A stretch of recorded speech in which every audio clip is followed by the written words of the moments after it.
Is euro pound a sell, a buy, maybe sell and then a buy? Let's take a look on the charts.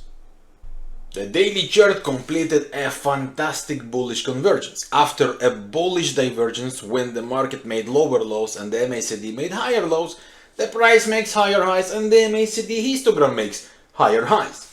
And as that happens, the 4-hour chart makes 3 higher highs, higher lows to maintain or create a bullish price structure. But at the moment we are right at the overbought conditions. When the MACD creates a new peak and extreme levels, extreme divergence, RSI creates overbought over the level of 80. I do expect on a short term the pair to make some bounces, but after the bounce is complete and as long as these Fibonacci levels hold, the Fibonaccis you see on the chart, I would be expecting to see the pair pushing the gains upside.